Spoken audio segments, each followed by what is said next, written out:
It's the Do Not Scratch Your Eyes post-match phone-in on X or Twitter or whatever it's called these days. Well, good afternoon, everybody. Thanks for joining. Interesting one. An absolute calamitous first half in the defensive areas, and yet up front, we're creating things with the through ball. It's one of those games that I think in a way defies statistics, because two of their goals came within about 30 seconds of Rocco Vata having a shot on target with, or an opportunity to go through. And statistics would therefore say, well, let's stop Rocco Vata scoring and then we'll score. Obviously, we know the game doesn't work like that, but it was just one of those absolutely weird ones. The team selection prior to the game occurring was very interesting, because we saw the return of Sissoko and the return of KMB. We saw Cipriano coming out, we saw Kevin returning, and we saw Pollock coming out. And I think it's always easy to be wise after the event, but after Wednesday, a lot of people, well, certainly on here and elsewhere, were commenting about the fact that, well, you know what, whilst Pollock hasn't had necessarily the best of a couple of games, he did all right on Wednesday, and was kind of, as a back four, we kind of did all the basics, and it was good to see it. Kevin came in, and I have to say, the ball that came in for the first goal was in behind a Banqua. You could say a Banqua and Kevin need to come together, but Kevin did nothing to get in or to pick up Thomas Asante. However, Coventry, a good side, they were getting numbers in at the back post, so I can understand why we want to have that. The second goal was basically came from a throw in and an absolute awful attempted defensive header onto his knee and clearance out. Alan picked it up, and then again Kevin, who'd made that poor clearance, or poor attempted clearance, I should say, tried to come out and shut it down, not in time. A fine finish. You do not need to be giving Coventry City 2-0 head starts. They're a good team on a roll. I don't think they actually played that well today, because, well, when you're 2-0 up after 8 minutes, you just basically kind of keep it home and hosed. But the other players in the middle, I mentioned Cipriano coming out, and we saw the return of KMB, and we saw the return of Sissoko. I still, put it this way: when we went down to 10 men, so after the third goal has come up, the third goal comes from an absolutely pathetic defensive header from Sissoko in the middle, and an equally poor, judging letting it bounce, and then a fairly piss poor attempt to clear by a Banqua, and the ball falls to their little player who was good all day, I have to say, and finishes it really well. I think we've got to ask questions about Selvik, and I'm not just talking about the goals, or indeed that goal, because anybody can let in a goal. It came through legs, and there was low summer sun, or low winter sun, I should say. But I think his handling when the ball's coming into the box hasn't been as good. I thought we looked really good though going forward. I thought our defensive, as shaky as it we looked really good when we were carrying the ball, playing the ball to the back of the defense for those little through balls and those little on runs. And I thought, if Rocco had his shooting boots on, then wow, it could have been something. But hey, let's get enough of me jabbering straight away. Let's get to you guys first of all. He was here first of all, so I'm gonna let in Caden.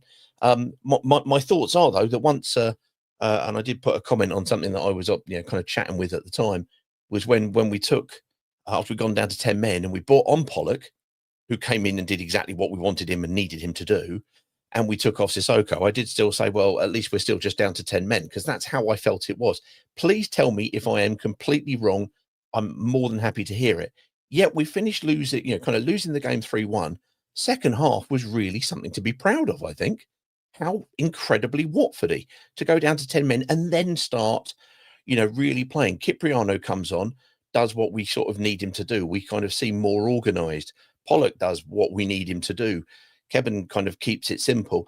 And you see us kind of still running at players and opening things up, winning the penalty. Well done for Semedo coming on and doing that. Let's get to Caden anyway. Let's see where Caden is. Caden, if you want to hit your mic button and then we'll find out how you are.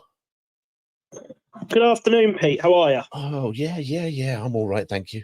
I'm all right. There is some more news to come but let's focus on the game first of all, because I think we're all sort of there was a lot to discuss. What were your thoughts on it? Well, just quickly before I go into my thoughts, happy 5th birthday of Do Not Scratch Your Eyes. Brilliant to listen every single week. And just thank you for bringing me up. Well, it was, yeah, go on. It was frustrating, wasn't it? That first half. Now, I am normally a man of many words, but there's only 2 words to describe the players in that first half. Mm-hmm. Fucking wankers, the lot of them. I'm sick and tired of this. Why? We need to stop this Kayembe Sissoko experiment because it doesn't work. We didn't have a midfield, and so coincidentally, when we have a midfield, we then start playing okay football. It's simple. It really is. I thought Vasa was really, really bad today. Should have scored 3 goals. Would have been a different game. Their first goal shouldn't have counted because of the foul on Bar. And our penalty, it's penalty. The red card, I'm not sure. I saw one angle, and to me, it looked like there was a covering defender, but I'm probably wrong there. I think the covering defender coming in already had another player with him as he was coming in, and he was sort of level. He'd pushed the ball into the box, but the foul was outside. My understanding, but I'm happy to have it corrected. It's about stopping the triple punishment of if you make an attempt for the ball and it's in the box, therefore you're giving a penalty, and you're sending a player off, and you're potentially going to be, kind of conceding the goal. That's where it becomes a yellow card if you're trying for it. The questions with a Banquer for me are the ball had gone and it felt consciously late, I have to say. He also kind of went across with his non-normal foot, if you know what I mean. He went across with his left foot. It felt all a little bit, it didn't feel like as a decent in control challenge. I looked at it and went, it's outside of the box. They haven't got the penalty. For me, it's a red card, and it followed up a bad 10 minutes at least for a Banquer in terms of the defensive header after Sissoko's for the 3rd goal, and then also for that for that header itself, and the challenge for what wasn't the penalty but his red card. Yeah, it was poor. It was frustrating. I would not challenge. No, it's not for me to challenge you. I would say that for Rocco Vata, I think I agree with you. No shooting boots on today whatsoever. And if he takes those chances, it's a different game. It absolutely is.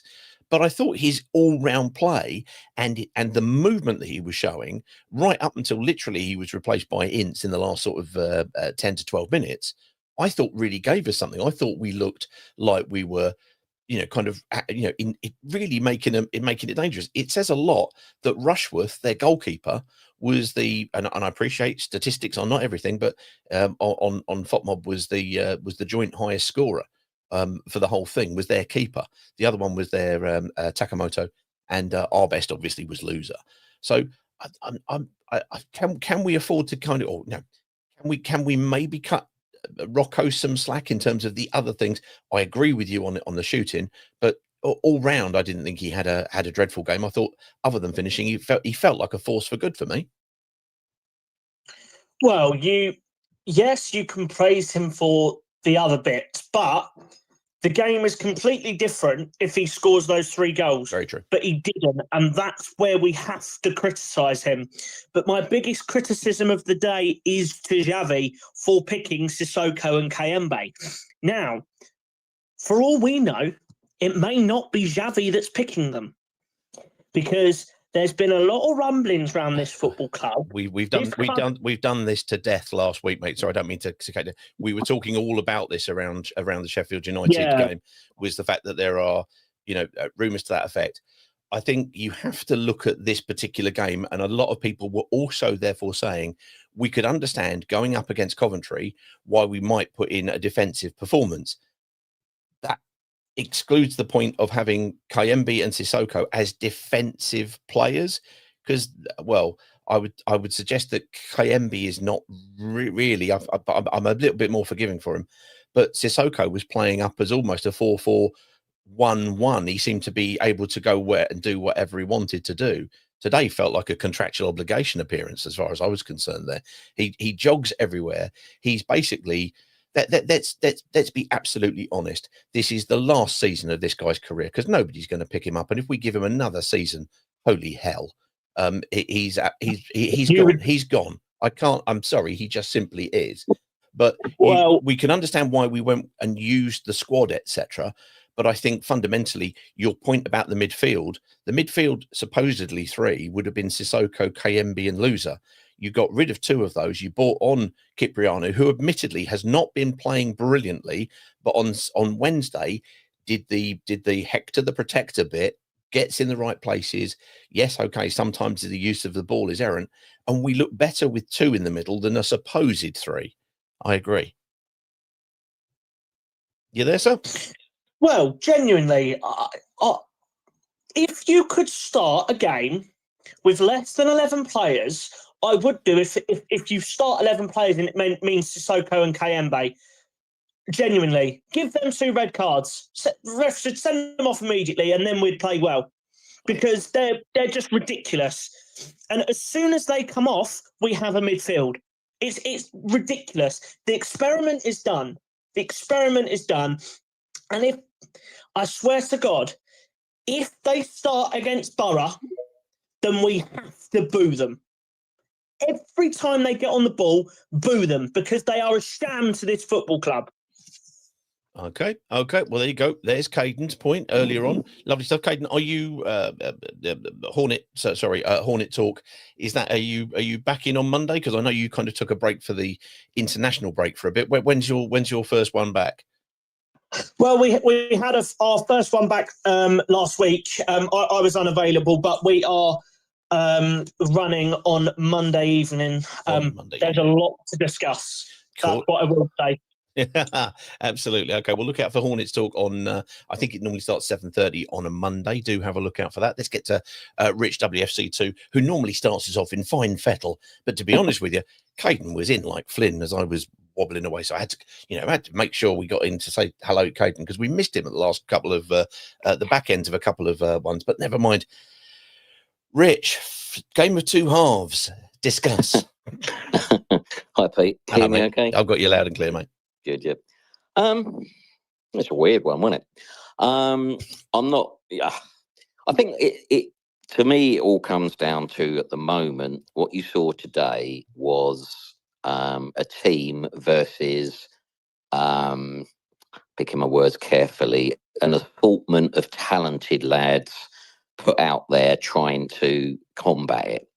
And this is where I struggle, and where I just feel at the moment we're an unserious football club. Yep. Because if you're going to start with a team sheet and I know we're doing it to death, but we've got to keep saying it, because we are not serious. If Sissoko and Kayembe are starting in this Watford team at the moment against talented players that aren't even getting a sniff, I can say Mende, Cipriano, who played the second half, Duomo, are you telling me those 3 players are not better in midfield at the moment to help the wonderful Louza make us a serious football club? At the end of that game today, with the players on the pitch, with the odd exception, a couple had gone off that deserved, that played very well, you would have a football team that looked like a football team. Mm. We don't look like a football team. Now, we can pull the game apart. Now, yeah, Vata, as you quite right, Lee said, he had his square boots on today, and it's heartbreaking, because I love the lad, and I think he should be in the team. His effort is there. He shoots on sight. In fact, arguably, he had too much time to think about his chances today, and I think that's where it went wrong. I think he's an instinct shooter, and if it comes onto him and bang, when he has to think about it, was a little bit, that's what he's got to do some practice on. And then But I will say what he did to create that penalty was absolutely magnificent. If you go back to the challenges right on the touchline there to get the ball away, and fair play to Semedo running across his man and getting the penalty. So I'm not going to get on Vatta's back. I'm frustrated. I love a striker, and he didn't look like a striker today. But the elephant in the room is, at the end of the day, if Vatta had taken all of his chances, and even probably if Kayembe hadn't had that wonder save from the goalkeeper, we probably still would have gone in at half time not winning that game. And that is where the problem lies, because defensively, we're all over the place because there is no protection in front of the defence from the midfield. And this is the problem. And I cannot for the life of me understand how an intelligent man like Javi, I can give him a pass for the first game of his tenure away, where he put those two in. But to do it today was just heartbreaking, and heartbreaking for the away fans particularly, who've travelled there today, and they're going to be scratching their heads thinking, I think we all can see that there is a team within that Watford squad. There is something there. We're not dreadful. They're not terrible players like we've had in the past. There are some talented, good players. We need somebody with a brain on them that is prepared to be their own man and put the players in their right positions, have the right players and the right substitutions to bring on and change the game.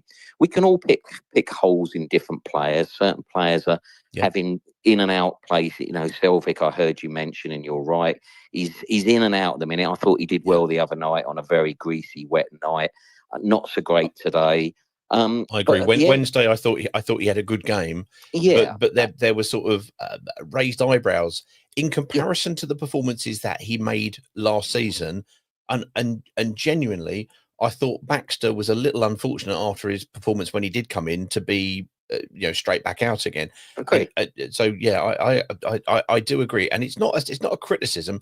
People will have dips in form. They'll have kind of good form on other periods as well. It happens, but you just wonder whether or not, am I the only one seeing this? I'm glad to know that if you're spotting it too, I'm not alone. 100%. Sorry, 100%. Pullman, 100%. And what frustrates me is you're never going to have a team until you let the players play together in consecutive regular games. Coventry City aren't top of the table because they've just met. They're all playing together regularly. They've had two players out of their team today, arguably their two best players in midfield in Thorpe and Radiani. Both injured today. So we got away with one there. And another thing, Coventry had a third goal in that first half that was disallowed. Now, that was a bloody lucky disallowed goal. That was millimetres offside. If you're lucky, so fair play to the linesmen. So they were creating chances and cutting us to threads, but because we had no midfield to protect. The other night against West Bromwich Albion, when West Brom had tried to get back in the game, Cipriani, who didn't have a great game passing the ball, but he sat in front of that back line. He protected it well, and he let Loser express himself. So today we drop Cipriano. There is no absolute method or understanding of why you would do that. Let them build an understanding. Let them play together. Let the team develop. Don't taking players out. We have won the game. Okay, it's a quick turnaround. It's a couple of days, but these are professional footballers. They're not, they're fit. They're not, it doesn't make any sense. Coventry had an extra day. Yeah, fair enough. But keep as many players as you can that played well, particularly in that second half. Now, Wednesday night again, Doumbia and Kierkegaard played really well up front today. Luca's not got a sniff today. And Semedo's come on before him. Now, as I've already said, fair play to Semedo. He ran across and got the penalty. But is he a better substitution than Luca coming on? I was wondering whether or not we might have seen Kierkegaard in the second half had the sending off not occurred. Maybe because that would be the logical one. Because as they say, in the land of the blind, the one-eyed man is king. Well, any blind man could have seen that Sissoko, I'm sorry, was not giving us anything in the midfield. He was not giving us anything in terms of screening people off. There was one challenge where we went back, and basically the Sky commentators basically had multiple orgasms at the fact that he'd moved and done something. It was a good defensive maneuver, no problem. He did fuck all for the rest of the game. He would have been taken out. I'm sorry. And this is it. We start the second half, and neither of those two said players are on the pitch. Now, if that isn't a damning situation to have in what he's picked in the first place, now, okay, you could argue he brought Sissoko off because of the red card, but that may who knows? But I would like to think he took him off anyway, because there was nobody else that deserved to come off above him for a start, and then Kayembe doesn't come out for the second half anyway. So straight away, you're just making your own initial team sheet. And this is my problem. We're feeling like we're beaten before we've started the game because of the team sheet. Everybody is, again, the first game was on a high because Javi was back, and we got let down because those two turned up in the team. Then we go and get a win at home. Everybody's buzzing after Wednesday night, a good second half. And again, we turn up today, we see the team sheet, and everyone goes, oh my God. And this is my problem. Watford Football Club, whoever you are, coaches, chairman, owner, whoever is fucking picking the team. Sorry, I swore again. But whoever is picking the team, please be a serious football club. Please understand. Let our players play. Please let the players that we want to see on the football pitch. I'm not going to say I didn't enjoy today. I enjoyed seeing Watford have a go.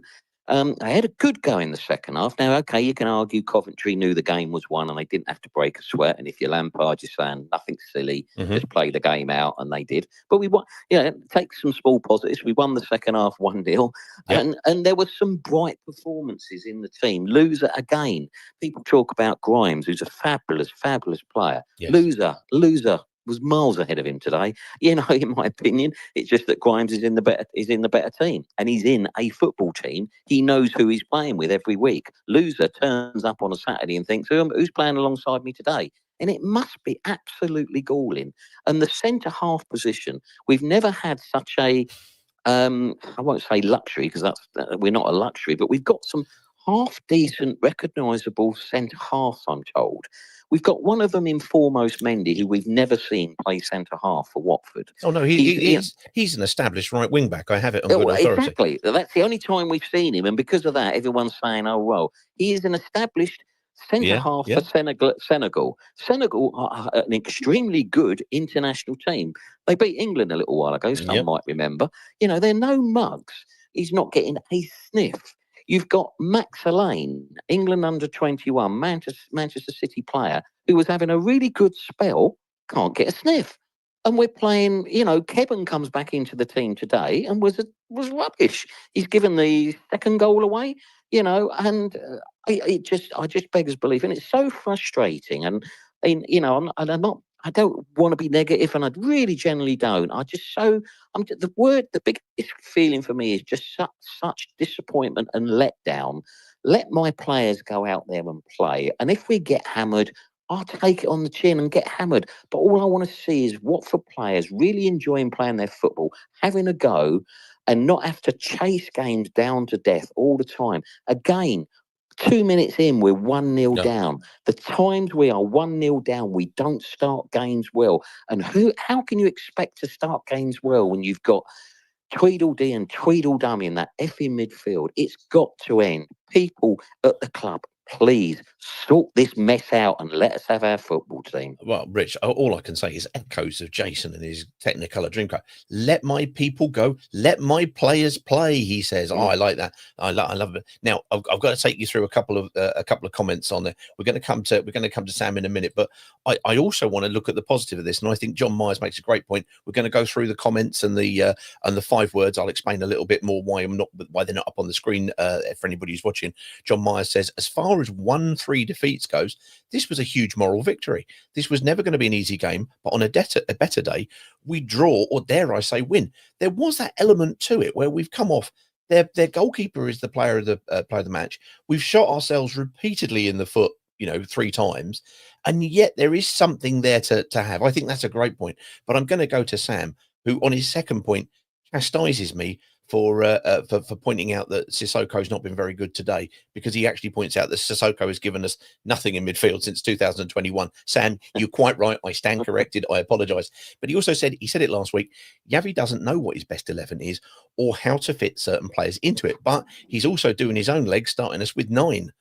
As he said, F Mendy, and this is just echoes of you. This is a warm, cozy feeling of agreement for you and Sam here. He said, fought off lots of competition to sign. Has played such little football. When he did, it wasn't in his natural position. Where is he? This is the question. This is the question. There's basically, I think I think Yabi's thoughts on this are: if it's not broken, don't mendy it. Oh, look at that. The bush. Yes, that's the second time I've used that. Never knowingly original. Never mind. Well, Rich, we will see where we are, because let's face it, the hits just keep on coming. We know it's a difficult run of games. Good result on Wednesday. I think a lot of people on the overall performance today would have said, in the attacking half, holy heck, we've done all right. I think we've played all right. And to the point where Maniac 76, thanks for joining us, Maniac, said Watford are the best team we've played this season, home or away. Yeah, we look good, but Pete, we keep shooting ourselves in the foot. Go on. Yeah, my final point, Pete, if next Saturday, if Laurel and Hardy aren't playing in the team, we beat Middlesbrough next week. I generally feel it. That I can see this. I think this is a frustration. If I didn't see that there was light at the end of the tunnel, I'd just say, oh well, whatever, get on with it, Rich. It's we are what we are. Pozzo's set us up. He don't give a monkeys. If that's it, we might as well just go and do what we want to do and take it. But he sent us out to say, let's have a go this season. And I can see that we could have a go. I'm not saying we're going to get top 2, not even saying we make the playoffs, but I think we could if our team was let to play. And I can see us beating Middlesbrough next week if Laurel and Hardy aren't in midfield. Lovely stuff, Rich. We'll see you against Middlesbrough, no doubt. I will come to Uncle Ron in a minute. Just want to let you know, some of you will have seen DNSYE, 5 years old this week, which is lovely. Not me. I was a Johnny come lately, some way through the first season, doing animations and various bits and bobs. However, anybody who is watching this will notice that underneath the stuff isn't just scrolling well. That's because some of you might know that just prior to DNSYE had a detached retina operation in his eye, and he's been having lots of problems with his eyes, over the last few weeks. This morning he went into Moorfields Hospital. It's been troubling him a lot, and we thought he was going to be having an operation this week. He wasn't. He was having an operation during the match, so we send him all of our best. Obviously, I've sent him several sarcastic notes for him to wake up to, but he's done that. The guys have, we've kept this running for 5 years, and I think you can probably agree. At no point have we ever threatened to actually improve any of the content, and I think that's the way we like it. Carl W38 says, for us, we play well. And I'm happy with what I saw. We could have been in the lead. We could score or defend. We can't defend, so we have to go at teams and be on the front foot. Lots of people saying that. That's very good. Neil, you were in and went away, but let's get Uncle Ron in from stateside. Uncle Ron, sir. Oh, he's gone. He's gone. Where are you? Who knows? Let's try and get Wendover in, and we'll try and get back to Ron in a second. See how it's going, but that's why I haven't got anybody here. So if it all goes crashing around our ears, we'll know. Greg, are you there, sir? I'm here, and I've got a car full. A car full, right? I want starting with the driver, then going back, then going across the back seat, and then going to finishing with the passenger driver. Let's have a shout out with who we've got in the car. Driver, off you go. Driver is myself. Okay, who's behind you? Hey, Mrs. W. You've taken Mrs. W to the retail park in Coventry. Well done. Who's next along? Colin's wife, Sarah. Mrs. Collin. Hello, Mrs. Collin. We've never spoken to Mrs. Collin before. Can you believe it? Oh, She comes to the home games, but doesn't do the away ones. wise words. And yet you're in a car with all of this lot at the moment. We'll get to the back of this. Because we've promised her dinner tonight. I didn't go to the retail park. Did you go to the game? Yeah, she goes. She used to come all the time away, but she's busy a lot of the time away from home now. So look at this. and we're crap. So she don't come. Right. I'll be honest, Let's get control of this and some opinions. You're there. You've got the good ladies in tow. What were the thoughts of everybody there, both Right. before the game, at half time, and then at the end? Before the game, I think we thought maybe we could get a point. Mhm. And we were drooling over the menu that we're about to go and sample on the way Oh, home. very gloaty. Well Uh, done. Well done. Yeah. Look, I think I've watched a different game to many of your callers. Okay. And I've been talking to a lot of people, stood with me and outside of the ground.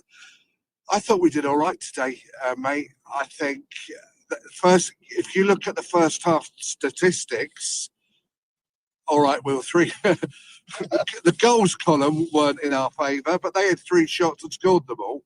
Mhm. We didn't have our, we were poor. We were poor in front of goal, but we created chances. I agree. And they did look to know what they were doing.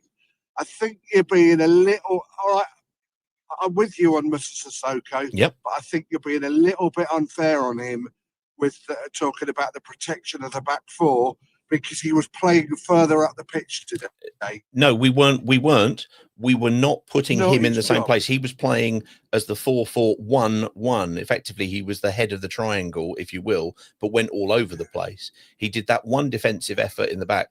We were talking more about Kayembe and basically having personnel who defend, and neither of those two are defensive posturing players, or hardly effective in the same way. And I'm only talking about when we haven't got the ball, in the same way that Cipriano is. So no, I reject that assertion in the kind way that it was suggested.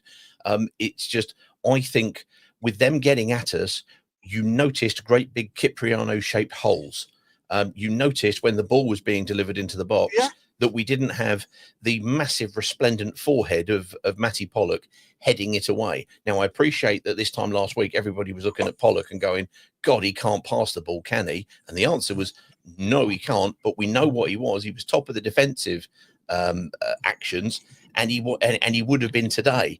And in the second half, I thought he did well. So I still think that there is a lot to be said about the selection and the performance of individuals, but I think the performance of the collective going forward looks really encouraging, even from today. Absolutely. Yeah, Pete, that could have been 4-4 at half time. Oh God, absolutely. We just didn't take our chance. There's something there to work on. I agree. Kevin Caban was poor, and I just wonder where Fomos Mendy is. We've got now a Bankwar on a 3-match suspension, so maybe we might see him. I don't know. We'll see him, or a Lane come back, I guess. Yeah. But generally, there was a reason of optimism within the fans that have travelled today. I think is the feeling I got. Colin, would you agree? Or I think we got some giving shit goals away. It's as simple as that. You can't expect to go 1 or 2 goals down in every single game you play, and to get many wins out of that. And that's as simple as that. If you're going to concede 2 or 3 goals in the first half, you're not going to win many football games. And that's my opinion. Very true. If you Very stop true. that- We have conceded the first goal in 10 of the 12 games this season. As we know, we haven't kept a clean sheet out of 10 of the games. So it's only QPR and Swansea where we have been the first to score.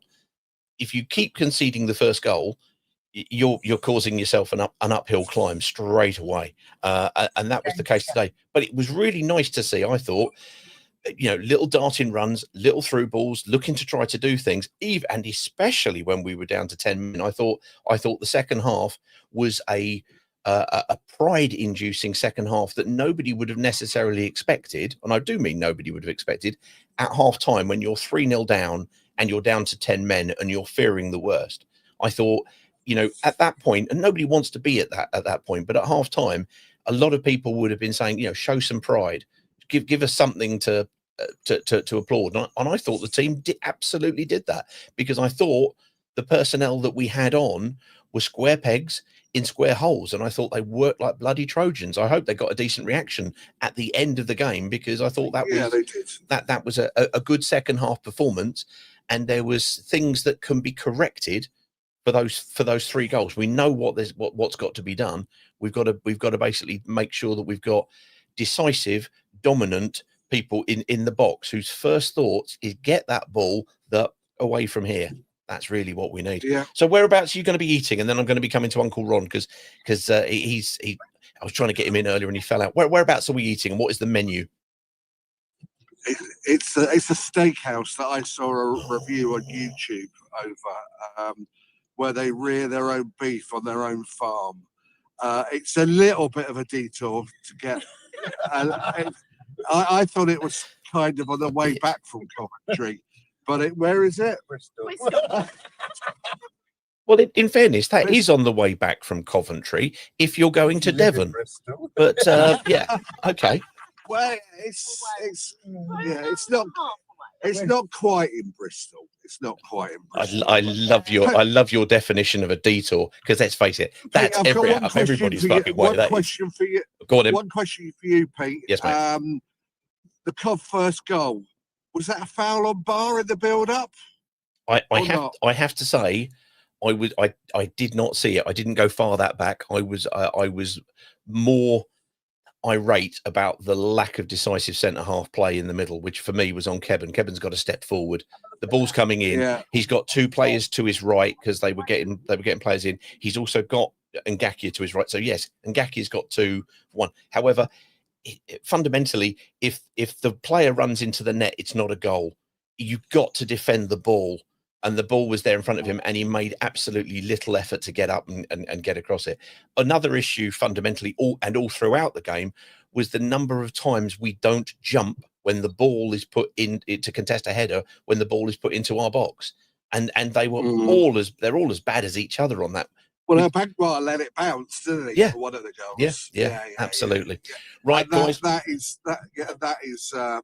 You know, that's the first rule of defending, isn't it? Don't let it bounce. Absolutely. It's 101. It's I mean, I think it was John Solako doing co-coms on Sky, and he said, he said literally that is school kids defending, and it absolutely is.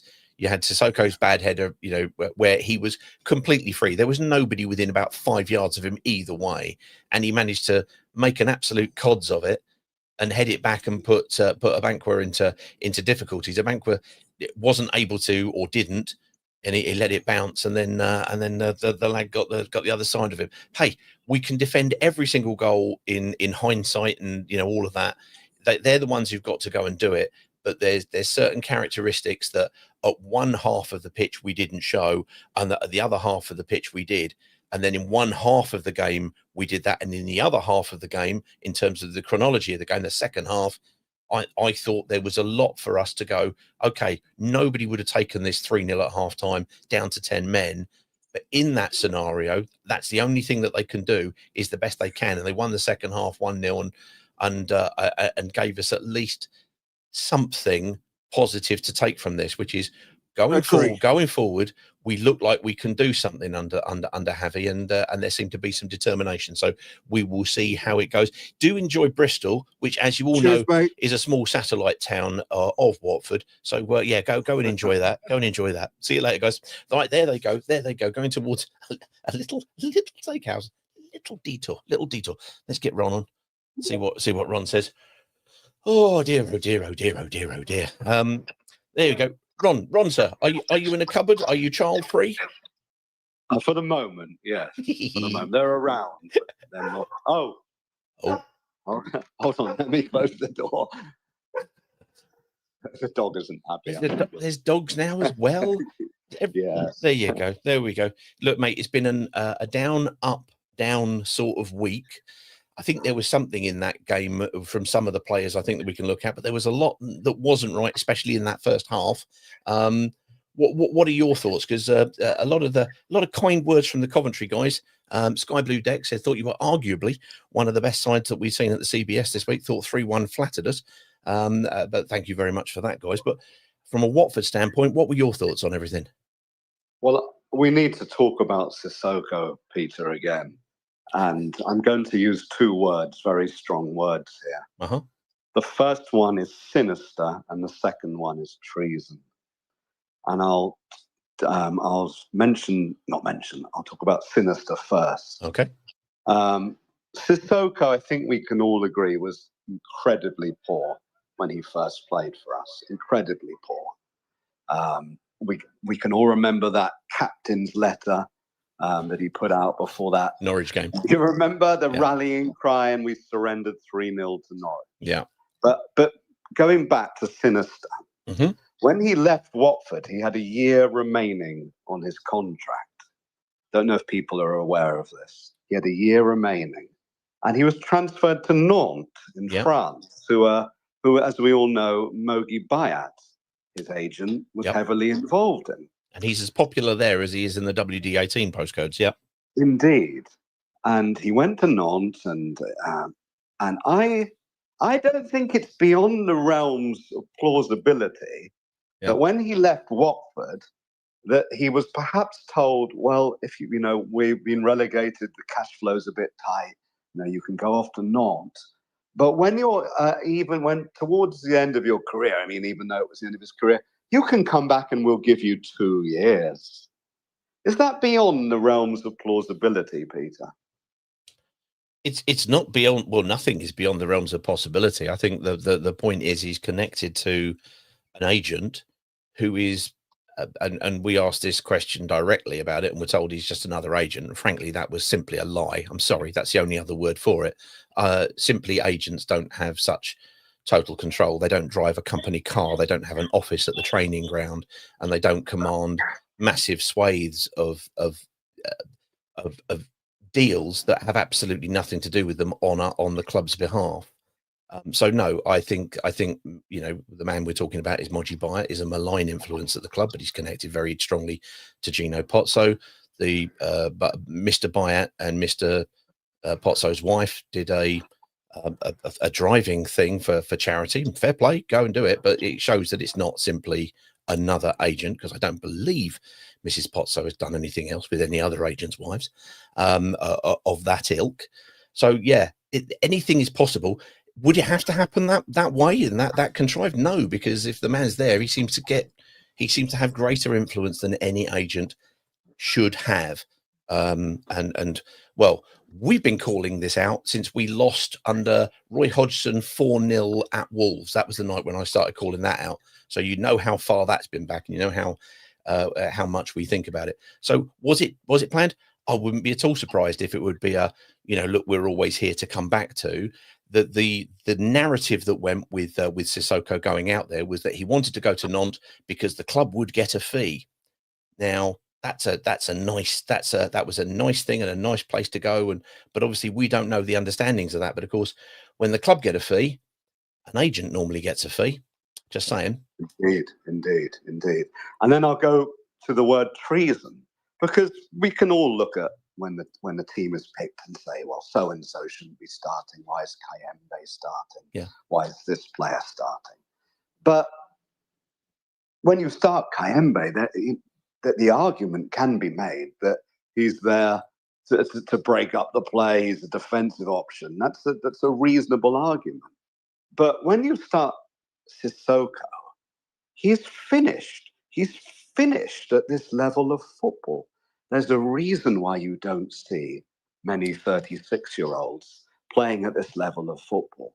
So I use the word treason because it's an act of betrayal, normally against one's own country, but I would say starting him is an act of betrayal against one's own football team. If a player is patently finished, beyond dispute, why are they starting him? It's treason. It's letting everyone down. It's letting the thousands of supporters who go and watch them. Why is he starting? Why is he starting games at this stage? The last few games that I have seen of Sissoko, and I came out and was talking about, Sissoko was a malign influence on the manager last year. He absolutely was, and yet the manager stuck up for him inexplicably, in my view. But hey ho, that's something that I'm not further privy to in terms of why he stuck up for him. However, the thought has been, seeing Sissoko all season has been, and I appreciate that for people's political or not liking him personally for his political views or anything like that. Gary Neville, when he was at Manchester United, played a game at West Brom and he talks about the moment when he knew he was done, because he got absolutely skinned on the right hand side. And he said, I had a 20-minute shocker and it was awful. And I just went over and said, no, take me off. I'm done. He knew that he was done. And at the moment, Sissoko, and don't get me wrong, I really liked Sissoko at points during his career when he was at Newcastle. I thought he was an absolutely fabulous player, mainly playing on the right, you know, a combination of power and capability. I thought he went downhill when he went to Tottenham personally, because he got moved into the middle and became a bit more of a squad player rather than I thought at Newcastle. He was really fantastic. Was delighted when we got him. I thought his first period was okay, but less influential than you would want. He was probably the best of a bad lot in terms of that summer signings, and since he's come back, I think he's been nothing short of calamitous. And I you know, I think the word betrayal, I think I probably won't use the word treason just because I'm probably too attached to the word in its nationalistic or patriotic form, but betrayal, I'm sorry, I simply don't disagree with. I think you're absolutely spot on there, sir. I really do. It's a shame, Peter, because I remember back in the day we had fans forums, and I was there in person, and you were able to ask the likes of Steve Perryman and Glenn Roeder exactly what you wanted, and you could put it, and they didn't like many of my questions, but the point is we could do it, and there's no opportunity now, and it's terrible. It's very sad. Well, there is something, and I appreciate that it's not for everybody, but going back to prior to the Parlaci Gino stuff, which obviously we don't want to hark back to, but it was a fairly sort of important point for this particular bit. 2 days before Parlaci Gino, and if you go back to the Parlaci Gino announcements, you will see it. We basically had the rug pulled on us, because we wanted it to be, quote unquote, from his ears to your mouth. That was just the whole idea, right? So that everybody was involved. We got flack from everybody all over the place. Fine, get over it. We're not bothered about that. However, I was at the point of pulling out of the thing completely, because I was so hacked off, having spent 3 months of my life trying to organize this, get it done, to have the rules changed at the last minute. And I basically said, right, I'm gonna come out. And I was asked by, and I'm not going to name the people because they don't need to, but they were very well-meaning people, not on our podcast, other people who said, well, you're in the best position to be able to put forward these. Would you please consider carrying on? We had a meeting. One of the things that we insisted on was the return of the at your place or at our place meetings. That was the insistence. Otherwise, I was going to go off and have a shit fit and a hissy fit about it. And we didn't. And so if you go back to that wording, and you will see that the club committed to do it. The club have not done that since Richard Walker left. And I would ask Kevin Affleck, the now head of communication, we won't have anything to do with it because we no longer do. But to bring back the at your place or the at our places, because it's a really, really good thing to do, and try to make sure that everybody is out there. I think anything that forms supporter to club communication is great. There is obviously the great hope for the supporters board, and I appreciate that everybody who's stepping up for that will probably end up getting flack from a lot of people who don't put themselves forward. You've got to hope for that, but there is still got to be a dynamic for some form of direct supporter management club interaction, and I'd absolutely encourage them to do that, because as I say, you know, we lost a you know, kind of, I had a basically shit-eating crawl through crap in order to get that back, and therefore we got it agreed. I would love to see the club stand by it and do it again, because I don't think any of them have been bad. I think they've all been kind of at least something where people can share and understand it. So I agree with your opportunity, sir, to come back and talk about to the supporters about what's going on, about everything in all departments. It would be really, really positive. Right, let's get, sorry guys, I appreciate I'm sitting here warbling like constantly. Let's get to Jason. Jason, so you've been waiting a long time. I do apologize. Here you go. How are you doing? I'm all right, mate. How are you? Oh, a funny old game, very confused. I think there was lots of positives and there was a lots of stuff that we've got to improve on, put it that way. But enough of me, sir. How are you, and what are your thoughts on today, the season, whatever you want to mention, Watfordy? So I think today was all about individuals, to be fair. Mm-hmm. you know, as many people have said, we could have gone in at half time 3-all or 4-3 up. If Fata had scored his goals, and they were good opportunities. They weren't sort of like lucky things or anything like that. They were good opportunities. So if Fata scores his goals, we're all cock-a-hoop and we're thinking Yavi is the greatest person in the world. Yeah. I think today's team pick and the way they performed was very good. As in, I'm not going to talk about Sissoko's, Kayembe or whatever. You know my thoughts on those. Yep. However, you know, if we go through the team today, you look at a Banqua, for instance, Wednesday night against West Brom, absolutely brilliant. Mhm. If you'd have dropped him today, everyone would have gone, "What have you dropped a Banqua? That's ridiculous." Mhm. He makes mistakes after mistakes today, and then he gets a red card for the same thing he did at Oxford last season. So he obviously hasn't learned. So now he's going to be out for games. We've got loads and loads of people in central defence, and the problem is if we don't stick to two of them, then we're always going to be moaning that we never see Mendy, we never see a line.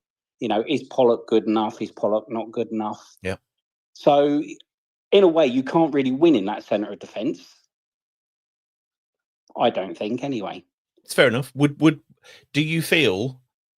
Sorry, this is Jay. I apologise, Jason. I didn't know it was you, Jason. Sorry, mate. You mentioned Pollock, and if you'd have stuck with two, you'd have had a Banqua from Wednesday, and you'd have had Pollock. And I think you could have dropped either Kebban or Pollock after Sheffield United, and it went one way. For me, I felt that what you get with Pollock is somebody who does the job of a defender first, and he's for me. His shortcomings come when you're asking him to do things that he's not necessarily the best at doing, i.e., his distribution against Sheffield United seemed odd to be going out via him constantly in that particular instance. If we'd have had those two, do we feel we might have been a bit more forthright in the defending elements today? Yes, I do. But once again, we'll still be saying, but a line was brilliant for England under 20s. Why aren't we seeing him? And Man City are going to get upset. Or we're going to say, where's Mendy? He plays for Senegal. He's really good. We can't win in that situation at the moment with the centre-backs. However, I feel that the person that's let me down this season, and the person personally who I would drop and give a kick up the arse, would be Selvik. Selvik, yep. Yeah. When there's a free kick now, I'm not confident. When they're coming forward, I'm not confident with him. I've lost all confidence in him. And he looks like he's a jittery goalkeeper. He looks like Daniel Bachmann at some points. And I liked Bachmann. Bachmann was okay for me. He wasn't the greatest, but he was okay. Selvik came in and looked absolutely brilliant. Looked 10 times what Bachmann was. Yep. And now Selvik looks like Bachmann. I can't have him. So that's poor for me. Very, very poor for me. Is some part of that then? Because you mentioned obviously, and you're quite right. When you've got some riches in terms of depth at centre back, then whenever you concede goals, you're going to go, it should have been the other guy because, as you say, Lane's good, doing well. Who's doing? Is it because of the comparison? Because he came in and replaced Bachmann, who, let's be honest, had a couple of years of being rather shaky with everything that wasn't a shot. And made some somewhat odd decisions, and therefore he lost not the dressing room, he lost the terraces to everybody. So he comes in and he's doing really well. Do you think we should be looking at Baxter? Because I thought Baxter was unlucky to come into, because if you're a number 2 goalkeeper, unless you're Perry Suckling Perry Digweed, who was quite happy to just jump in and jump out all the time, didn't really want to play anymore. You're almost unlucky if you get in and then you're just immediately dropped for the return of the guy, because I thought that Baxter did okay in his games. I thought Baxter was excellent in his game. And I think it's very, very, if you're never going to have a settled team, you're never going to get on very far. And that's the truth of the fact. Baxter needs a few runs of a few games to see if he is as good as what other people think he is. And he'll make mistakes. Yeah. However, I would rather see, look, take Kebban, for instance, right? For the first 5 or 6 games, I thought, personally, Kebban was absolutely immense. He was like a Rolls Royce at the back. Mm-hmm. He got dropped for no reason at all at Portsmouth away. And then ever since he's come back, he's been terrible. Giving the ball away. I mean, the second goal was down to him, and I think Selvik could have done better for the second goal myself. And then we go on about Bar all the time. Bar should play, Bar should play, Bar should play. Bar for me is a 60-minute player, maybe even a 30-minute player. Yep. He's someone that can come off that bench and absolutely terrorise someone. Playing from the start, if the fullback's got him on toast, Bar gives up. Well, it's interesting because Stuart Edward 6073, hello Stuart, put all those wanting Bar to play. His performance wasn't great, as he said. We've long kind of discussed here: is he an impact sub? Is that his best position? But you want to see him play. You want to see him start. The best time, and I mentioned this on Wednesday, the best time I remember seeing him play was that first 15 minutes, and sod's law, he then went off with a hamstring injury against Bristol City last season, where he was absolutely ripping them a new one. And the way they were playing, it allowed us to put the ball in behind. Today seemed to be the first time that I've seen us passing to the back of the defence and running through and making, some lovely little movements from Rocco Vata, who, yes, shooting boots aside, had a good game, but he didn't have his shooting boots with him. But we didn't seem to be getting the ball into Bar, or he wasn't in a position to receive it. What were your thoughts on his performance in terms of trying to get on the end of those sort of things? I think you have to put the ball in front of Bar. Yep. Stop playing it to him and let him take a touch and turn and then try and take a player on. That's not Bar's game. You put the ball above Bar, beyond Bar, and then Bar chases, and Bar, when in full flight, Bar is unstoppable.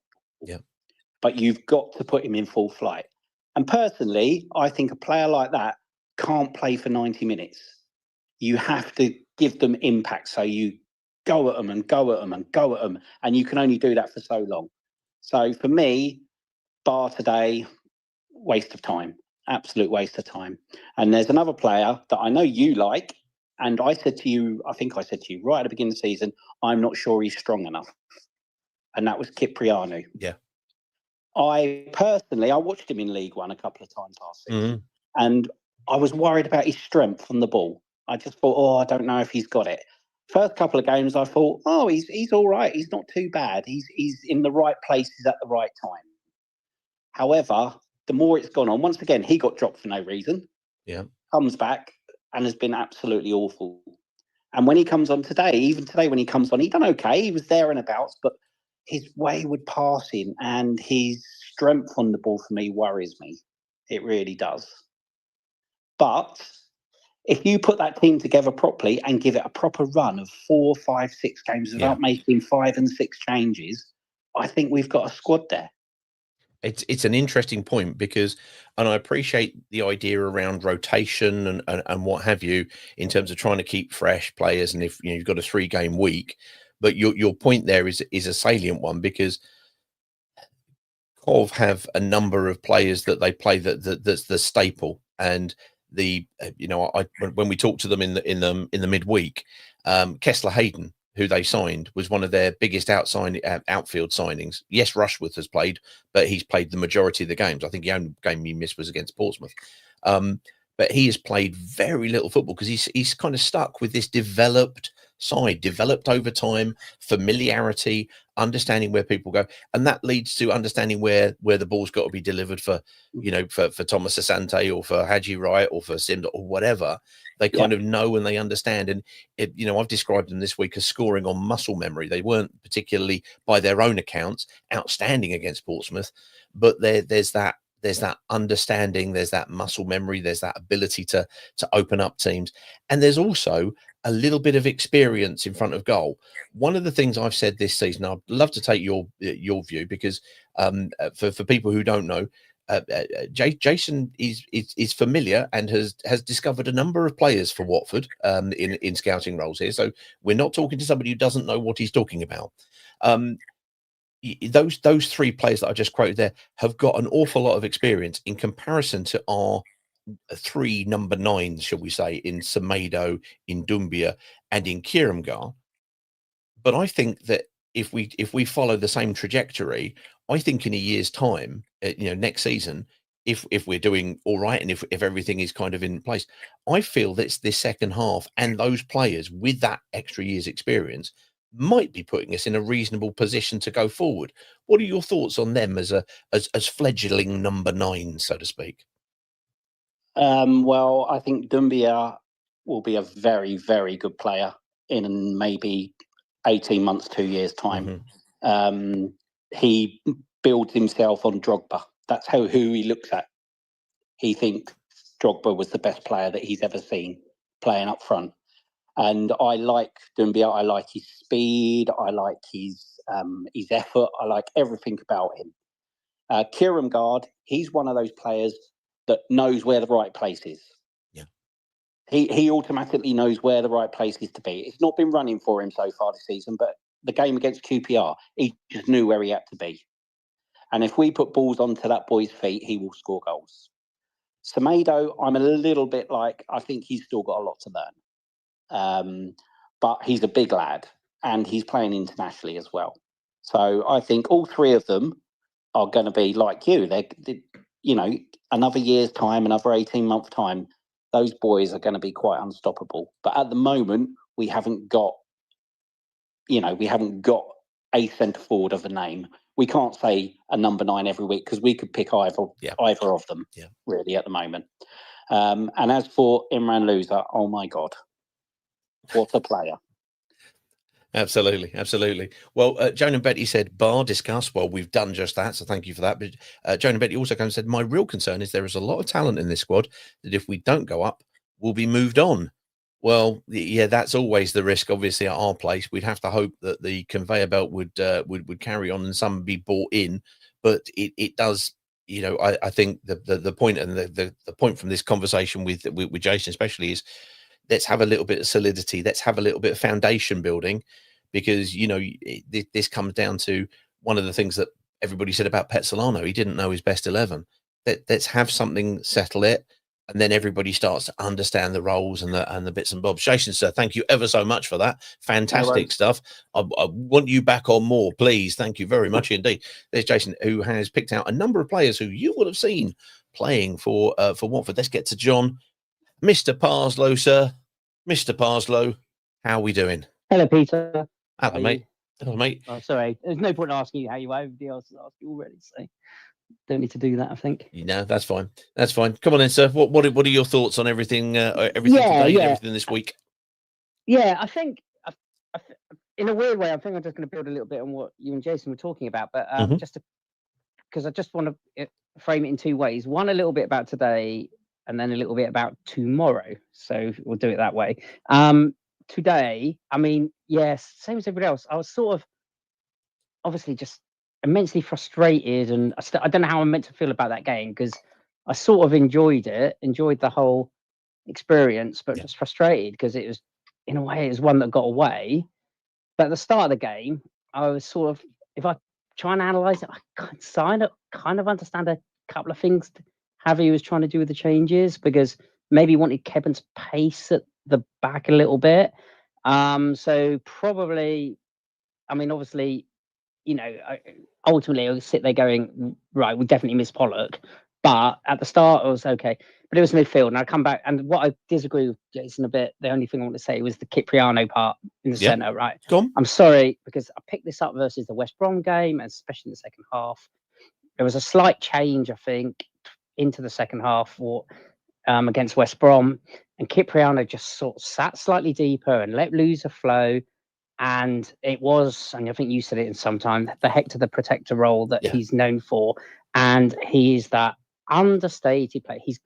He's still young, and some of his passing occasionally is off, but he's dropping into that. He's sometimes dropping into a free at the back, and he's sometimes coming forward, and just putting his foot in. And he's just one of those players who's just sort of annoyingly there and around, and he's getting himself involved in lots of bits and pieces. And I think for Louza, it's important. And I think hopefully as I start moving on to tomorrow bit, I hope what Cavi has seen frustratingly today is he's got to get the spine of this team sorted out, right? And we've got to talk about a spine, okay? And he had a spine before. And the trouble is, he's had to use this week to learn, right? So he's had to use, I mean, you can see it in training, but it's only on the pitch. So he should now know, like actually probably a Pollock in there with the right player around him. A bit of it, he has got that leadership quality. We talked to him about leader. Players are off form a little bit or not quite there, but you still need his heading ability. One stat that I picked up from the feed I was listening to today was Coventry this season had put 43 long throws into the box, right? Yep. So we should know that, right? I was going to say so much has come from wide areas rather than just straight through the middle. It's not just been straight line pace. It's been really good, good movement, but also, you know, let's face it, you're going to get good movement when you're coached by Frank Lampard to arrive in the box at the right time. I mean, hello, he's had not a career based on that. That's cheapening it, but that was his game and a half, wasn't it? Go on, sorry. Exactly. Yeah, but you want someone who's going to attack those balls coming in with a passion, not flick his head at it like Kevin did. So okay, that's it. But the Capriano thing. So that's the it's frustrating, and he's just got to look at Sissoko, and it's been done to death, and just go, yeah, not again. So what we can hope is he's seen all that, and he's obviously it's 3 games in a week, so he's probably trying to freshen it up. Yep. So we park it and we take the positives. The positive thing, the tomorrow bit is, and I'll have a question for you in a second. Go on then. Is how well, I'll say it now. How long has Javi got? Okay, because the important thing is, and I'll let you answer that in a second, because if you look at Lampard and you look at Javi, you know, I was watching other things today, is you can already see some things we're doing right. For ages, I'd watch him play games and I go, we don't know what the fuck we're doing from a throw-in. Agreed. Right? We don't know what we're doing from a corner. They're saying, that's not true. Already, there's 1 or 2 corner routines going on, right? Which was a hallmark of what he did before. Throw-ins, we seem more organised. Just how we play and the build-up that everybody's picked up on going, we look good going forward. There is that development. And Frank Lampard came into, you know, he's not someone I'd sit there and go, God, I want him as want him a coach and starting to change your mind. But he came into a Coventry side that had good potential, right? And last season he did a few bits and pieces and he got going a little bit and then a bit of poor run and it was okay. And he's been given that extra time and he's developing something. I think that's building on what you're talking about with Jason. I think that's a little unfair. What are we going to be like next season? I think that's a little unfair on Frank Lampard. He came in and they were right down at the bottom, absolutely misfiring from where they had been under the absolutely immense Mark Robbins. He'd done wonders on nothing, but he came in and they ended up in what, 5th place in the playoff. He hasn't just been kept in by a kind of a really benevolent owner. He's come in and done the business for them. And I kind of get what you're meaning in terms of what about, because I've had a lot of people who turn around and said, yeah, but how many games will he have? And I get that, but you're going to, so what do you want to do? You just want to bring in somebody who we think is fucking clueless because we sack them every 6 games. The point is every role is dependent on results. It doesn't matter who comes in. You know, look at Forest. You know, I'm sorry, even Ange Postecoglou, who's got a good reputation in the game. If you exclude the league last season for Tottenham, even then he won a competition for them. But okay, yeah, the football wasn't right, didn't fit, not a great cultural fit. Off you go, goes to Forest to pick up from Nuno Espirito Santo. The decision is made to completely change the culture of their football from sitting back, defending deep, counter-attacking to wanting to suddenly, basically play out from anywhere, wherever you are. And it didn't last. The same thing would happen with Javi. If he walks in and he loses 6 games, it's still Gino Pozzo. That's fundamentally the question.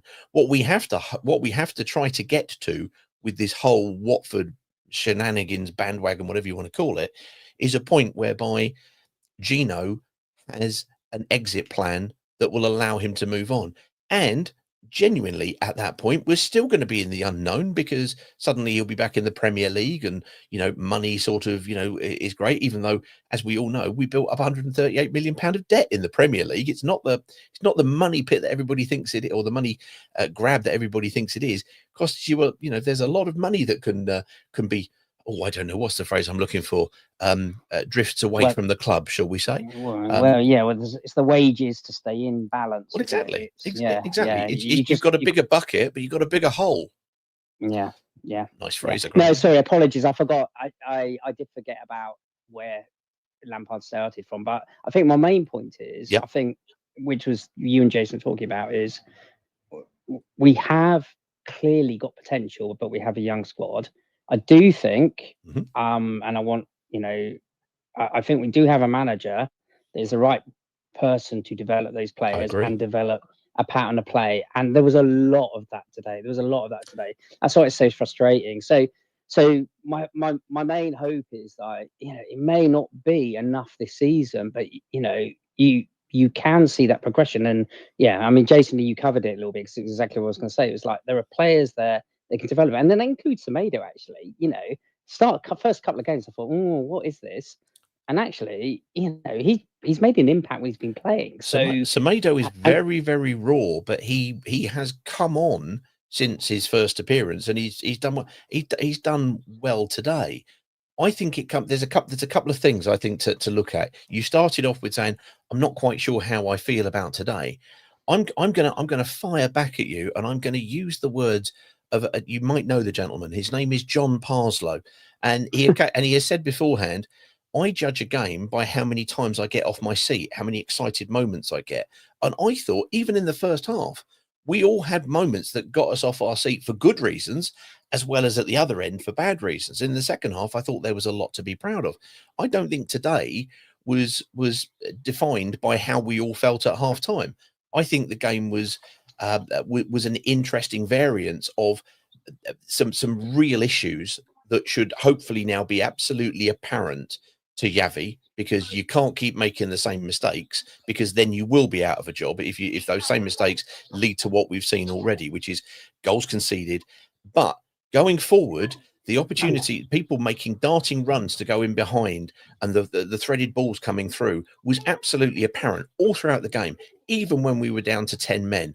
The opportunity to try to be on the front foot with 10 men against top of the table Coventry, I think that says more about anything than the scoreline in terms of tomorrow. Today, of course, we're going to lick our wounds about it, but when you look at it and you have people from Coventry, and I'm gonna read it out again, because we've got lots of friends at Cov. The Sky Blue Deck says, thought you were arguably one of the best sides we saw at the CBS this season. Thought 3-1 flattered Cov. All the best for the rest of the season, which was lovely. He also said, hope Justin gets well, which we all do. Thank you very much indeed for that. But the point is, there was something to take from today. We have had games where we have not had a shot on goal. Literally, we've had games where we've had one shot on goal. Today, you saw this team could become something of an offensive force. Yes, we've got to get the balance right between going forwards and going back, and making sure that we're not going to be counter-attacked on, because, as I said, 2 of those goals came within a minute of Rocco Vata having good chances, and either we switch off, or we're not defensively right, or we have daft headers in midfield, or what have you. If we can do that, then I think we'll be getting somewhere. Does that sound reasonable? Okay. No, it does. I totally agree with you. And I did think if we'd got 2, we could have got 3. So I've got to go, Pete. You go, mate. A run to do, but thank you. Yeah, lovely stuff. Lovely stuff. Look at that. Made him feel better by quoting himself to himself. I like that. Let's get to last caller, then we'll go through the 5 words and any long forms that are in. And thank you very much for bearing with us as always, especially as we don't have Justin doing the clever stuff. We're trying to do some automated stuff, but it's very difficult, and Justin does it well and curates it. Nelly, sir, are you there? Hello, Pete. Yeah, to everybody, that's Nelly. We all know that start. Oh, mate. Well, Pete, come on then. Pete, tell me what you want to tell me. Come on then.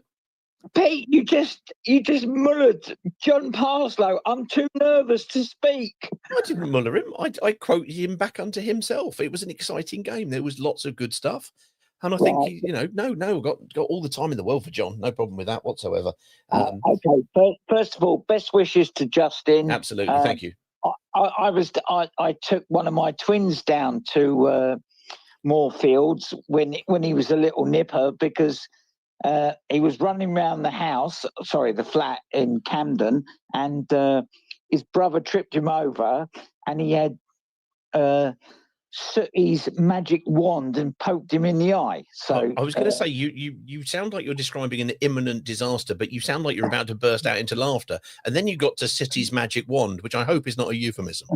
No, listen, right. I'm just going to. I'm going to tell this as I see it. Just don't tell me how you're going to do it. Just tell me. What does you want to say? Go on. Off you go. Off you go. Okay. We're coming to the end of October, yeah?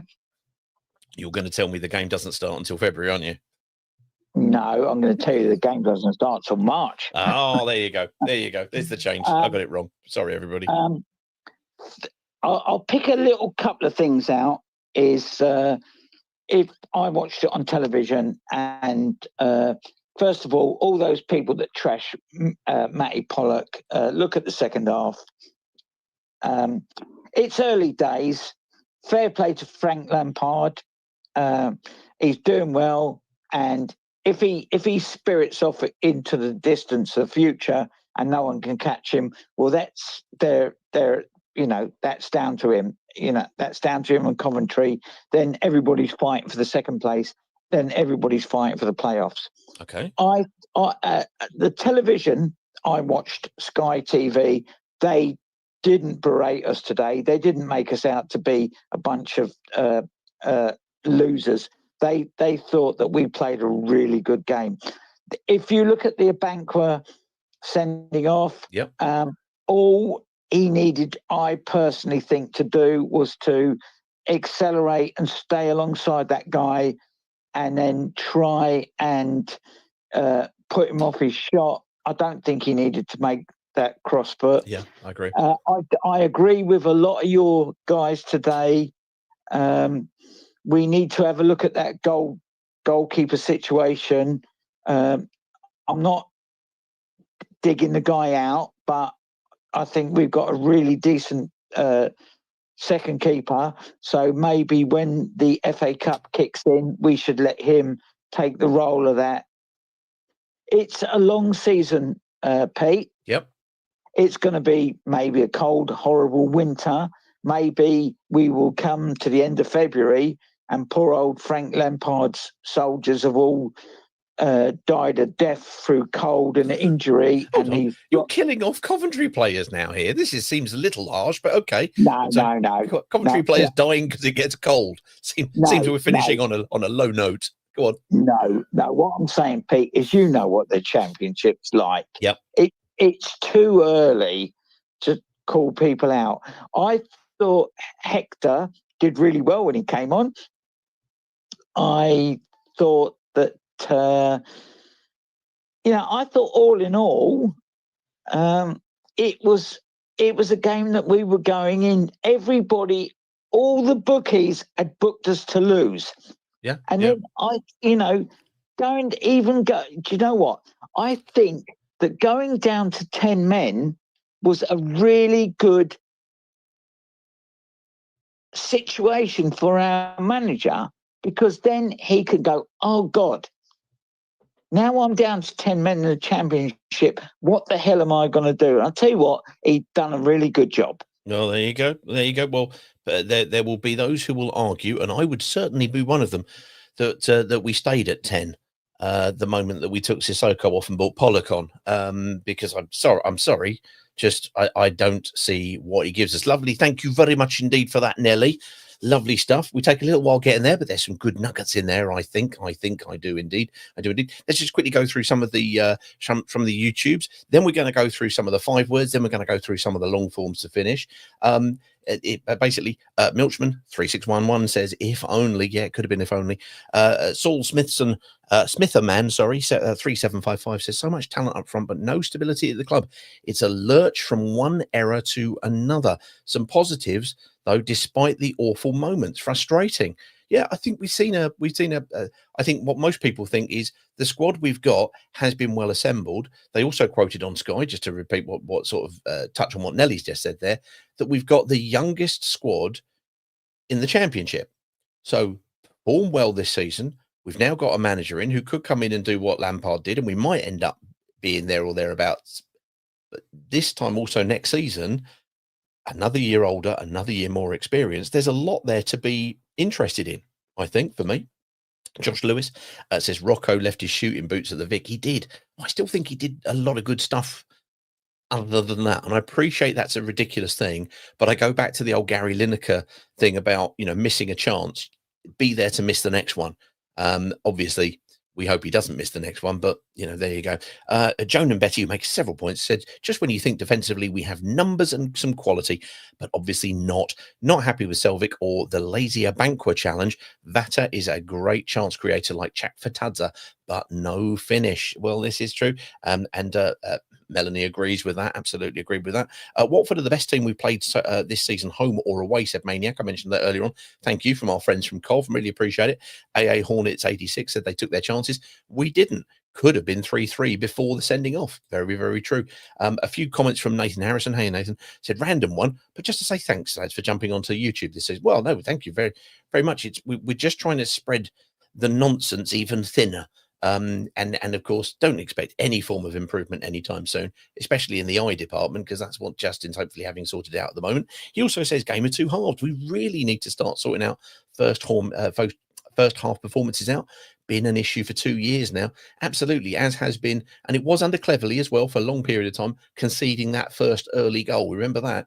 It was like, oh, have we got the 6 minutes? We haven't conceded that. It was very similar today.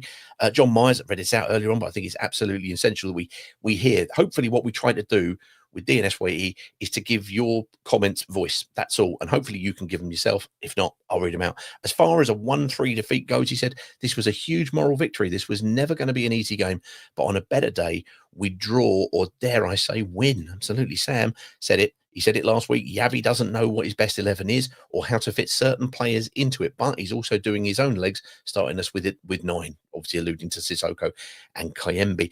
F. Mendy, foremost Mendy, who we thought fought off lots of competition to sign, has played such little football. Again, I don't think either Mendy again were in the squad. Don't know if there's any reason for it, but I don't know.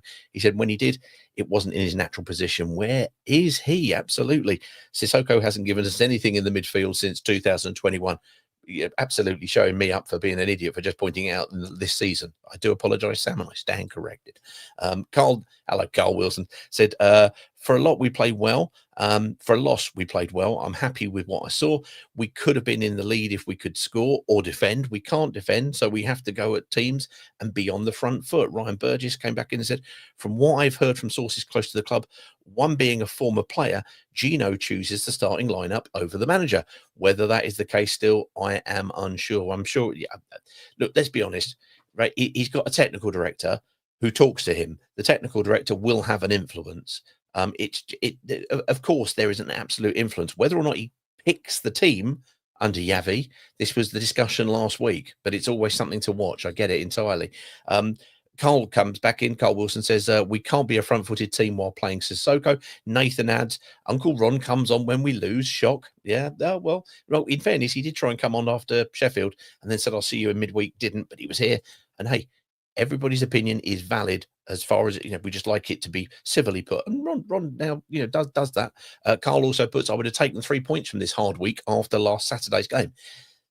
That's an interesting point, and I appreciate I'm going back to the early 80s when we changed to 3 points for a win.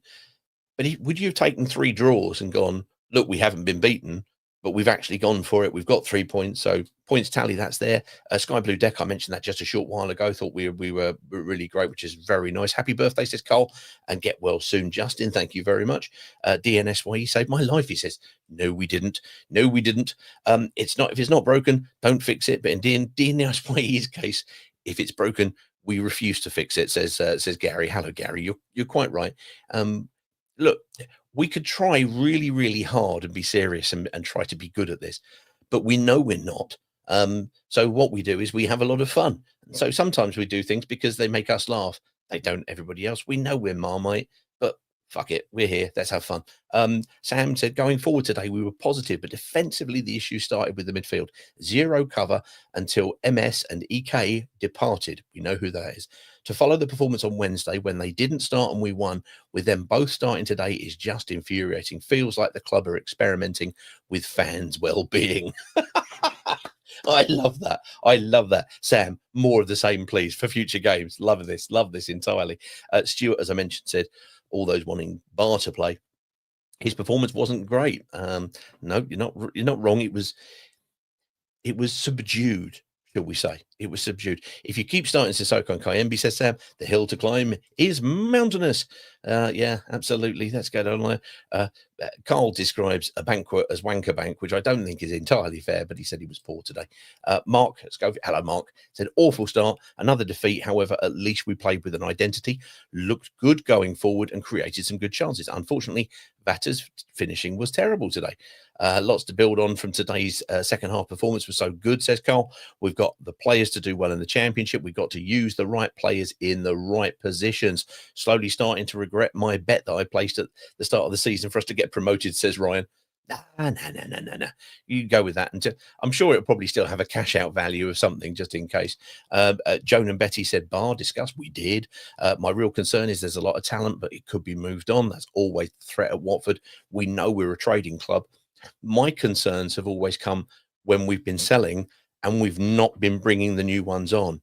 I mean, if we're not a front-footed team with the players that some of the players we've seen today, but also, what's his name, Othman Mama, who's done great jobs in great work in the under-20 World Cup, not only winning it but being the player of the tournament. There's another attacking threat to come in to put pressure. Lee Jackson says Bar's performance is affected by his supply from those in the midfield, and we know where that comes from, FFS. It's not rocket science. Also says Kiprianu was better than Sissoko and Kayembe. I could agree with you more on that, but it would involve shouting, and you don't want me to agree with that wholeheartedly. He also says Luca doesn't have that yard of pace for me to get across defenders.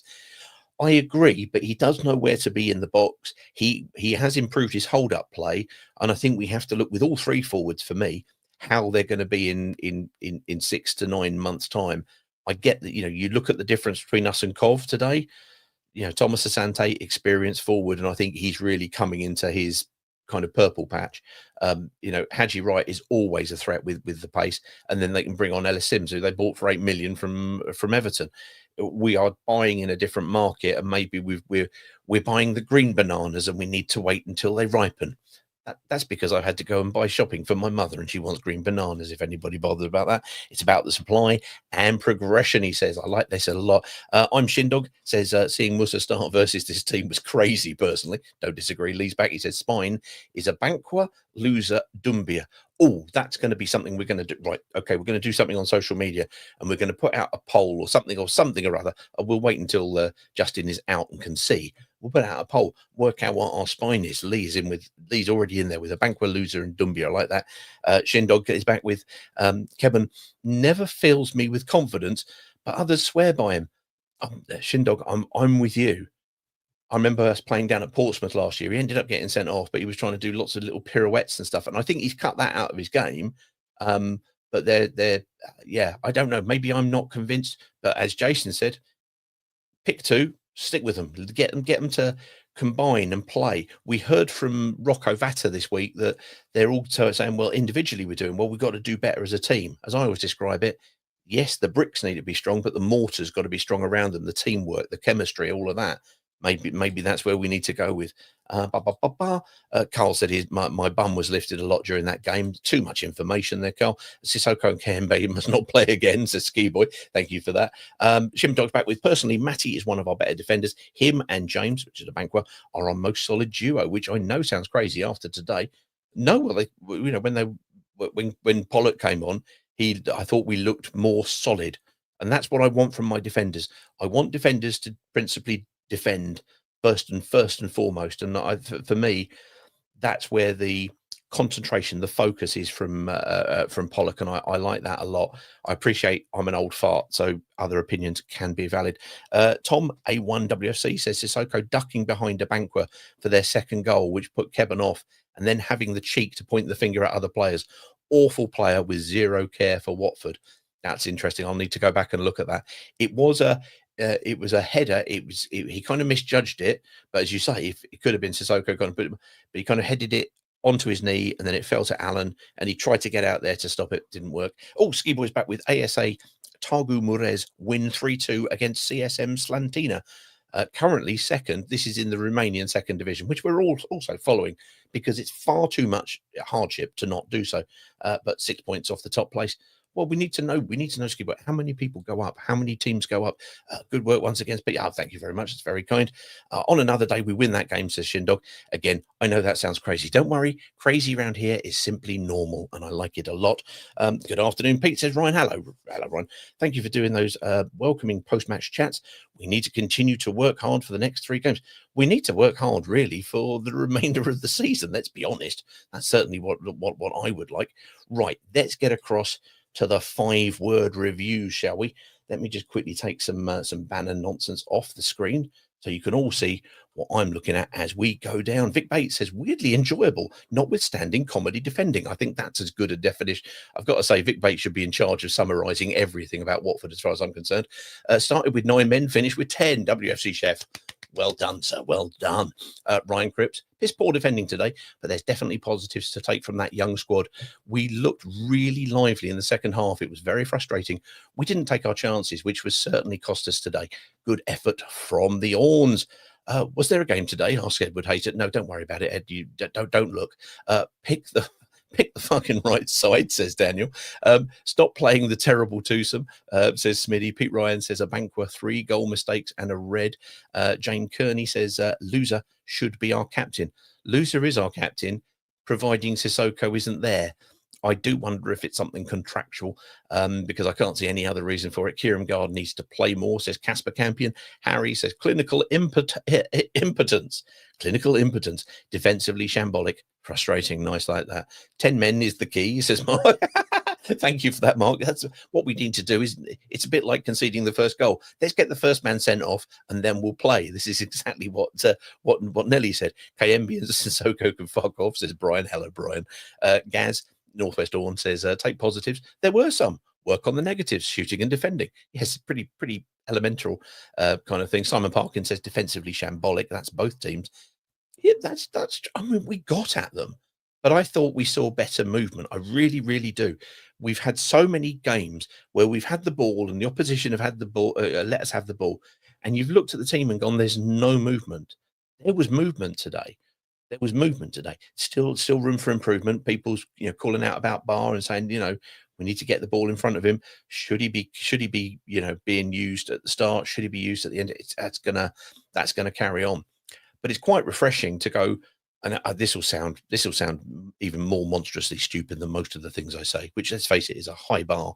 To come away, be 3-0 down at half time, play down for 10 men, and people talking about the positives. I think that's a real positive in itself. And I don't think today is anything like losing to Sheffield United last week.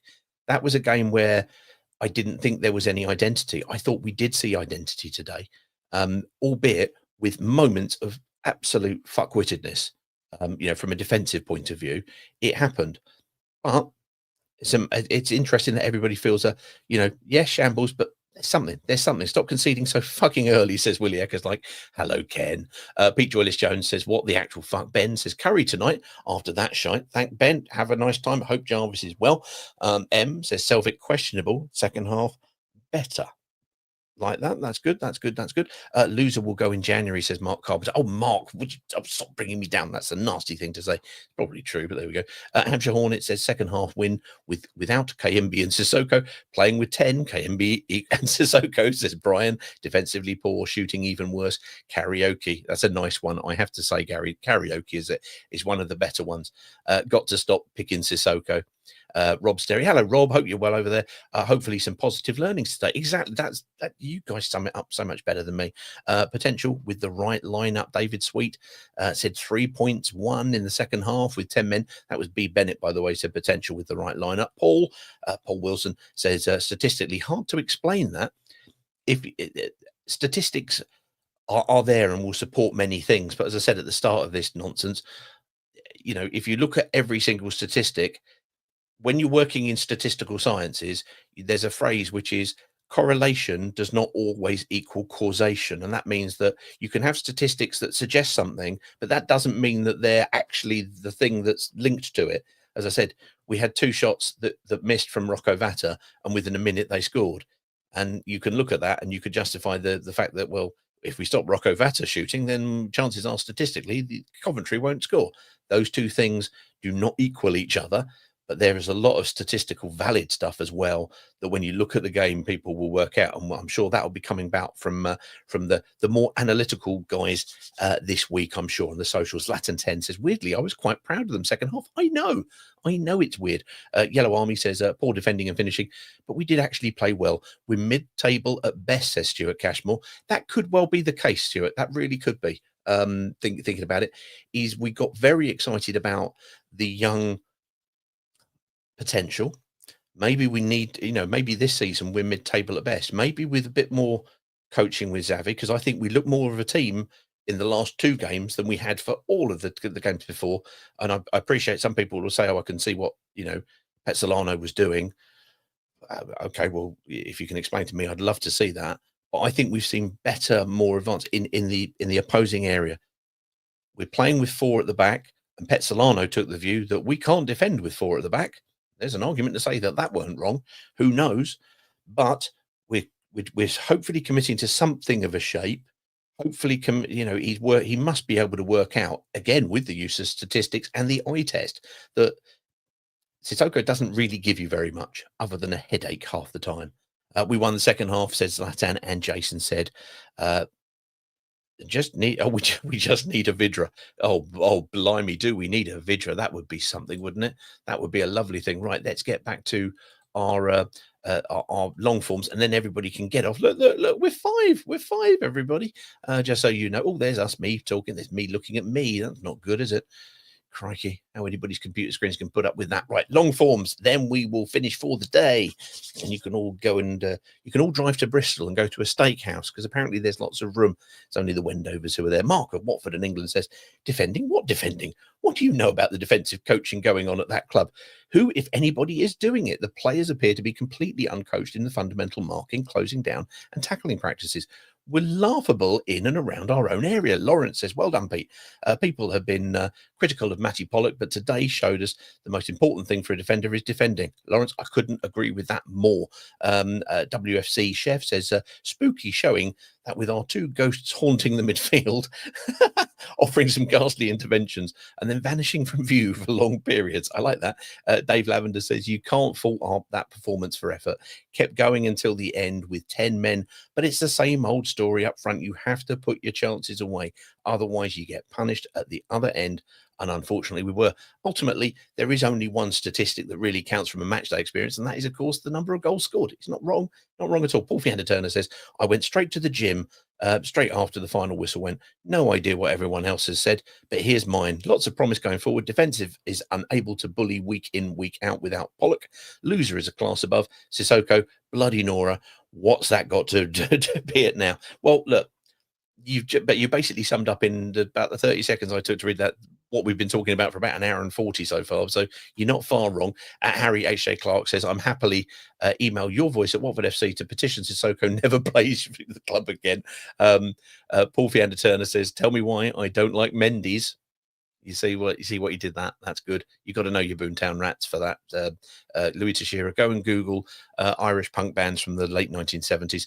WFC Chef says, very unfair on Sissoko. Sissoko, yeah, and Yavi noted his heading and how important it was. And lo and behold, a quality assist with the deft back header on 40 minutes. You're right. I don't know what I was thinking. Hampshire Hornet says, Caden speaking sense for once in that Sissoko and KMB experiment is done, but I don't think KMB deserves abuse for just a distinct lack of ability. Sissoko, however, not bothering with any effort is not okay.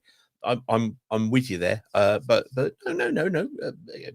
Caden will pick up some bits and make his observations, and he'll be doing that on Monday night on Spaces. For anybody who wants to listen in. He also says Vata should get some slack, but the finishes were bad. Can understand the first one coming so early and having almost too much time, but the second and third you must do better. Brian's back. He said, let's not overlook the fact that Sissoko is also the team captain. Yeah, I'm not happy about that either, but never mind. Malk up the Watty says we were better with 10 than we were with 9. Imagine if we'd started with 11. That's nice. That's very pleasing. Uncle Ron says, for some reason, every time you add me as a speaker, I can't hear you. Have requested again, and we got back round to you. There we go. Brian's that. He said, is that Dusty Springfield on the radio behind you? I don't know who that was or when it was. Let's do Watford Limerick, because I always say I'm going to come back to it, and I always forget because I'm an idiot. So he said, Hold on a second. We need a little bit of moistening here. Apologies for the inappropriate use of the word moistening. So our game at the leaders fell flat. 3-0 down at the drop of a hat. Then a red made it grimmer, but I can still see a glimmer. I still glass half full despite that. Oh, I made a right cock up of that, but it was excellent nonetheless. Hampshire Hornet. He was nicknamed Hector the Protector for a reason, but we needed that today. Potso outgot his squad pick for Yavi. So wrong. Karaoke said, you posted up that something Andrew French has said, Watford have the tools to be a good counter-attacking team, says the Sky Sports commentator, obviously realising both those tools have now been substituted. Okay. I see what he means about that. JK says it was a red card because you could see it coming the moment the ball was played. I think it was a red.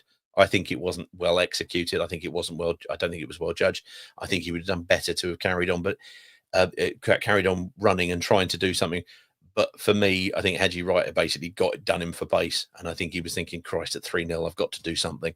And it just set in. The red mist came down. Jay says, no good creating chances if you can't take them. That's a very good point. We lost to a far more clinical team today. Defensively, we were also terrible. I agree completely, and that was the point I made about their three forwards that you can call out that have been doing it pretty well in the championship for 3 or 4 seasons. And 3 or 4 seasons for in the champ. I'm just remembering when Cov came up. Thomas says first away game of the season, and my gosh, that first half was embarrassing. Sissoko never play for this club again and strip him of the captain's armband. That's Thomas. That's full, thorough, punitive measures, and I'm with you all the way. Zlatan says 2 things from that. We need a striker, and Coventry won't go up. He says. We'll see. Snowboy says 6 teams in the promotion playoff from League 2. If we're back to Romanian League 2, everybody. I like this. 6 teams in the promotion playoff. That's good. 10-team relegation play from League 1. It's complicated. Sissoko and KMB must not play again. ASA Targunoris 1-3-2 against CSM Slantina. But for all of you people who didn't know that you were going to get an education on the Romanian second division, I think this is what we've done.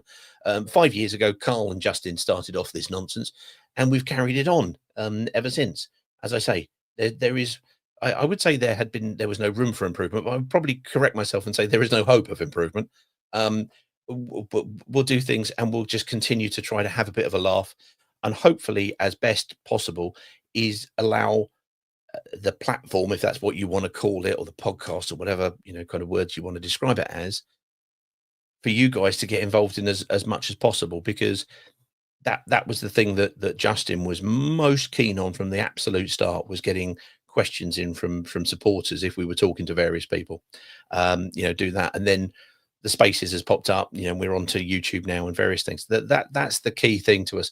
It's all about the fact that there is a Watford fan community, and because this is online, it doesn't matter whether or not you're able to get to the game or not, or if you're living in America or in Dubai or in Australia, you can just hopefully feel part of it and just contribute in whatever way you wish to. Or of course not. You can decide that absolutely that's a ridiculous thing to do and I don't want any part of it. That is equally valid. So there we go. Right, so let's get to finish this malarkey. Have a great weekend, everybody. If you are in the Acton area, Watford play Actonians. Well, it's the Greenford area tomorrow in the cup. So Watford women 2:00 at North Greenford United to play Actonians. I'll be going down there just to haunt the place like the ghost that I am, and we will see you all then. But an odd one. A 3-1 defeat doesn't feel as bad as last week's 1-0 defeat. Final thing I will ask is once more for the club, at your place, get those back again. Keep talking to the fans, and I appreciate that this season has seen the start up of the fan supporter board. That's a brilliant thing, and I think it will work really, really well moving forward. But there's still an opportunity and still a place for direct conversation and direct input from supporters to the club. And even though we would play absolutely no part in that, I think it would be a good thing to see. Guys, thank you ever so much for listening in, watching, viewing, whatever. You want.